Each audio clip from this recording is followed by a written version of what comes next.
Whew. A little bit of a cold morning this morning. It was like 37, 36 when I left my car.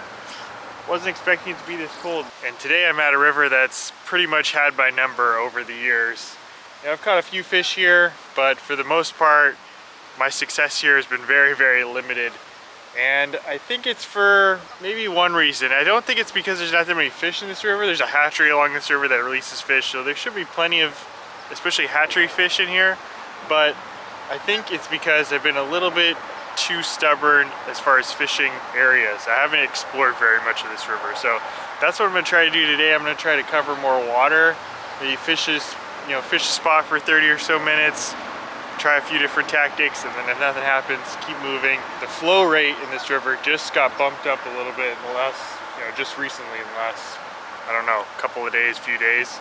It went all the way up from, I think it was at like 1500 CFS, which is cubic feet per second, I think.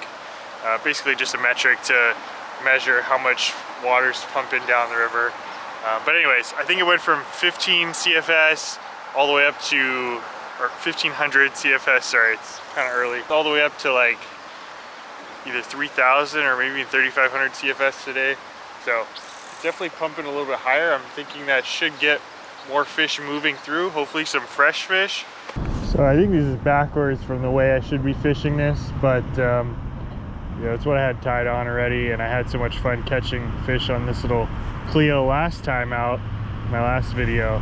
Then I'm going to toss this around first and then follow it up with some kind of presentation under a bobber. I'm going to start off a little bit upstream here and then kind of work my way down. The reason I picked this area to start is because there's a little outflow that comes out. You can't see it right now, but there's a little creek basically that runs in right here. And I always find that, like, I'm not really sure why, probably because those fish, they can smell that different flow of water or whatever it is, and maybe they're hanging out right below it to think that, just in case they want to go up that creek, or I'm not really sure what the reason is, but it seems like when there's ever like an inflow of water, a smaller creek or something flowing into the main river, a lot of times fish will hold out right below that.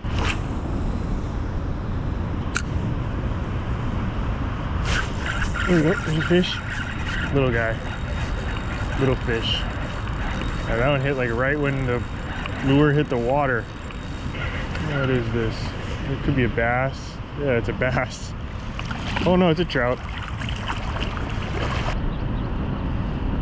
Oh, I got him good. All right. Cool. Oh, quick release. There he goes. We're looking for one probably about double the length, maybe 5 to 10 times the weight, but yeah, that's a good start. Is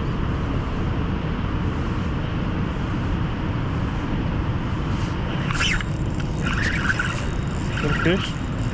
That's a stick.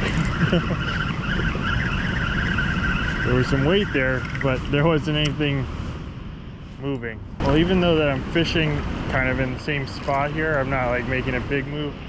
I'm also working my way up and down the bank line here. So like with this spoon that I'm throwing, I'll cast it in maybe 4 or 5 times, work it kind of close, middle, far, and then if nothing happens, work my way down the bank another 20, 30 feet, do the same thing.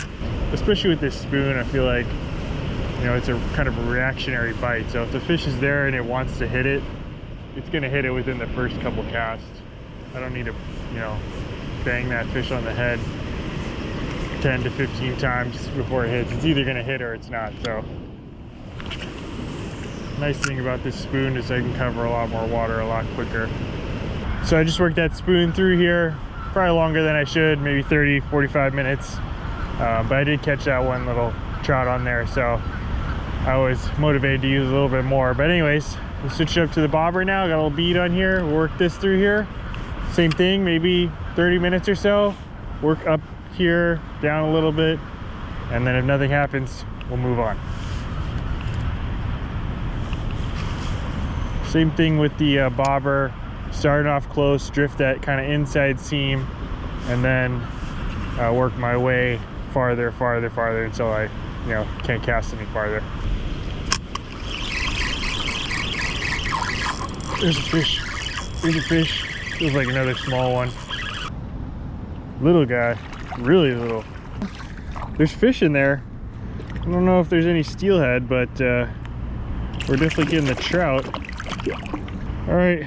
Well, I think these might be steelhead that the hatchery are releasing. So these are fish that, you know, obviously will go out to the ocean, come back, get him on his way.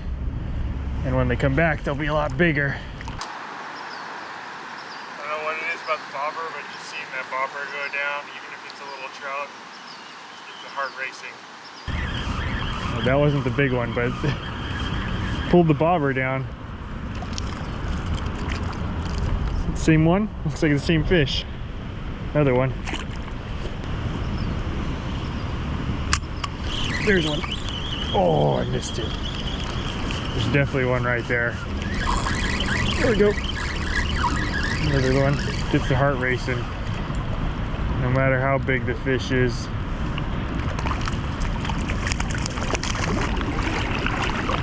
My hand's wet. Another nice fish. Quick release. And another one. Oh, there he goes. Quick release. All right, let's try it out.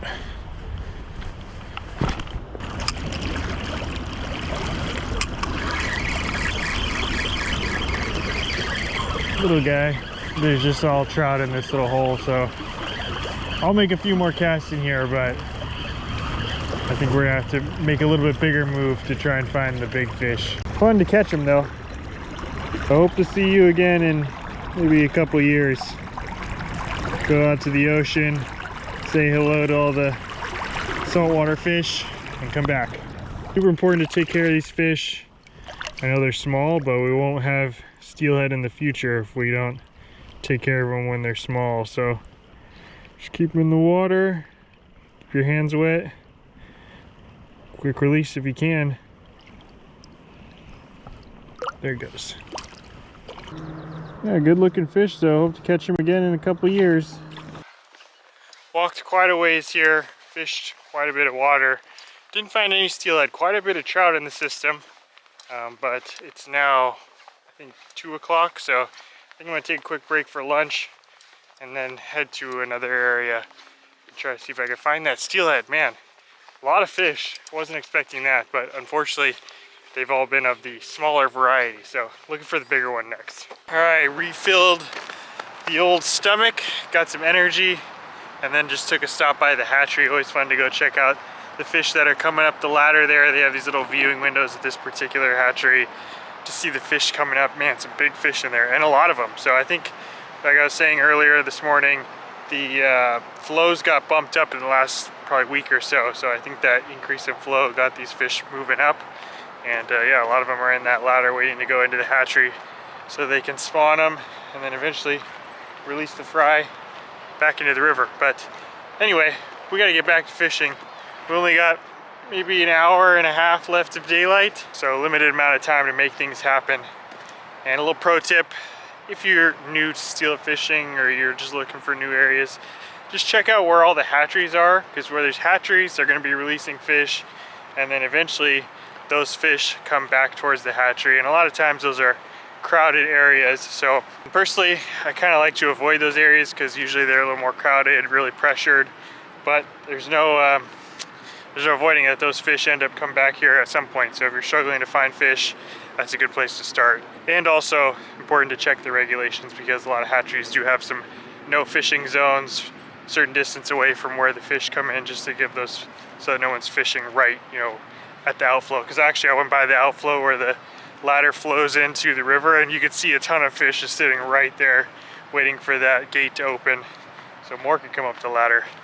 So anyway, yeah, always double check the regulations, especially around hatcheries.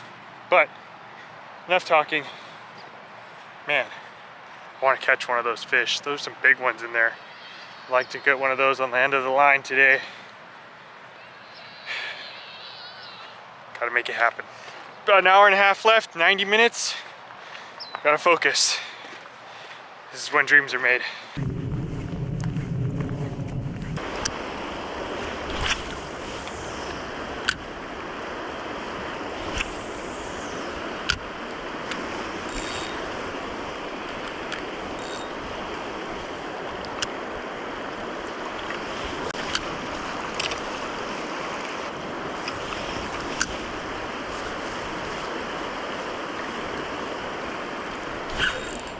There we go.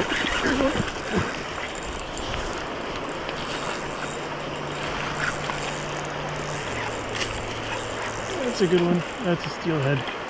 That's not a trout.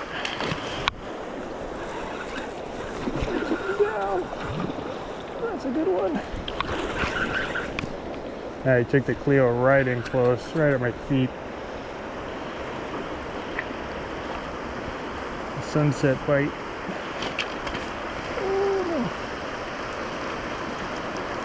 Oh no. Oh no.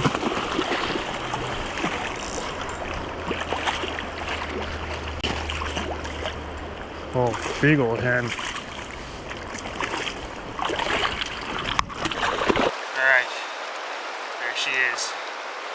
Yeah, we worked hard for this one. That's a nice fish. It's pretty similar size to the fish I was seeing in the ladder. And it's a hen and it's a hatchery fish. You can see it's got this clip fin here.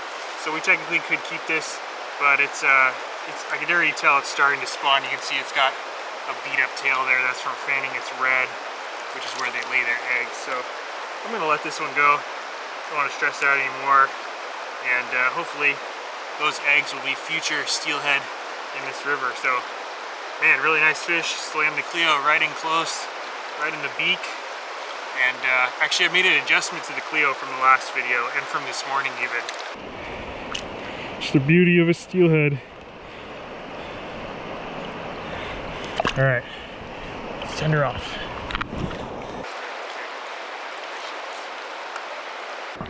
Well, like I was saying, still the same blue Cleo that I was using, blue and silver. I think it's a 1/3 ounce, yeah, 1/3 ounce. But what I did was I changed out the treble hook that was stock and outfitted it with this single hook Siwash barbless. You can see it's got the clip barb there. Anytime you're steelhead fishing, I'm pretty sure all of California is the same. Someone said it on my last video that it wasn't, but as far as I know, all steelhead fishing in California is barbless hook. So gotta pick that barb, even if you are using trebles. But I like this setup way better. One, it's a little less snaggy, and also I feel like once you get the fish hooked, it's gonna stay pinned a lot more of the time than with those treble hooks. So anyway, also it's a lot bigger hook, so perfect for those bigger fish. I don't know if I could say I got this river figured out, but you know, I was successful today. It was a good day. I feel good about it. There's a huge difference between just throwing a lure because you saw someone else catch one on it, and then actually having the confidence in throwing that lure knowing that you've caught one on it before. It's a totally different ball game, and that's kind of how I feel with that spoon now. After the last video and then today, I just feel way more confident throwing that spoon. You know, I've thrown it many times, but I just never felt like, I feel like it was just randomly throwing and hoping for the best. Now I feel confident that any given cast could be a good fish on there. So anyway, fun video. It was a grind. Thank y'all for watching. We'll see you on the next one.